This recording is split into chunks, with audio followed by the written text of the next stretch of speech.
va un peu dans l'inconnu. Les 21 km du semi-marathon de Jérusalem, on va parler de 10, peut-être même de 20 côtes. Donc je pense qu'on va avoir beaucoup de mal à être sur un terrain plat, donc au niveau du chrono, il faut oublier aujourd'hui. C'est juste pour se faire plaisir et tourner autour de la vieille ville de Jérusalem. On va pas se plaindre, on va profiter, il va faire beau, on est en forme. Allez, la méthode Coué, c'est la meilleure.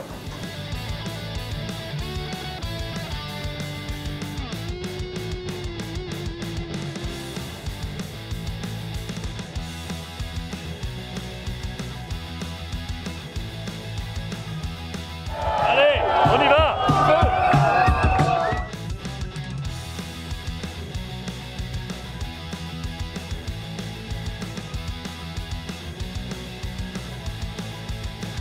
C'est sublime le mont des Oliviers en face de nous.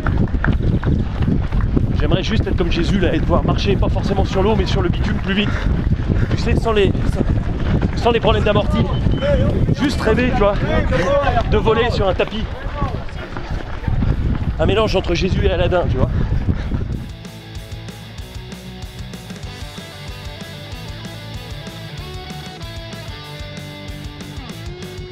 Il y avait beaucoup de côtes, je peux vous le confirmer.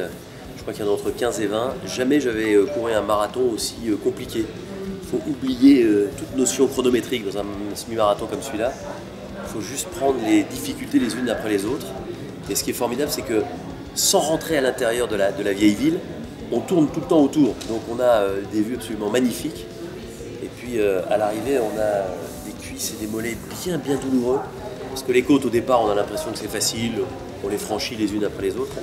Puis sur la deuxième partie du parcours, là, après le 10e kilomètre, on pioche un peu plus. Et sur la dernière côte importante, entre le 17e et le 19e kilomètre, ça n'en finit plus. On a envie d'appeler à l'aide et on est obligé de continuer.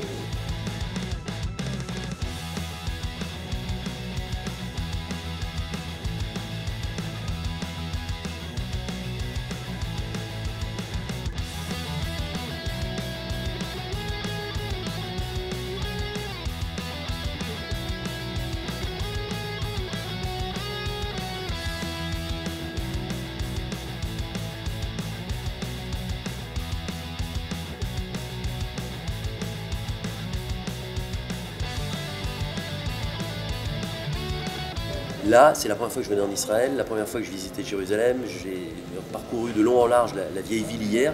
Et aujourd'hui, à travers ce parcours, ces 21 km du semi-marathon, eh bien, j'ai tourné autour, finalement, avec des vues effectivement magnifiques. Et comme si c'était fait exprès, on a eu un magnifique rayon de soleil sur le mont des Oliviers lorsqu'on passait juste à côté, en le laissant sur la gauche.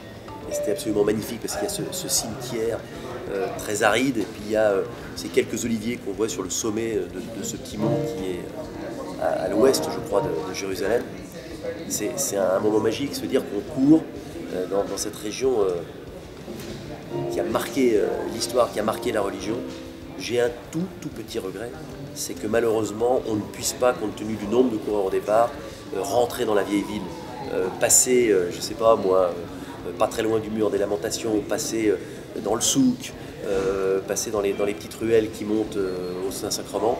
Ce serait rigolo, mais il est évident qu'il y a plusieurs milliers de coureurs, que ce soit pour le semi-marathon ou pour le marathon. Il est impensable, un, de fermer la vieille ville aux touristes, qui sont très nombreux, surtout à cette époque de l'année, et deux, de faire passer autant de gens en même temps. Il y aurait un embouteillage monstre entre les échoppes.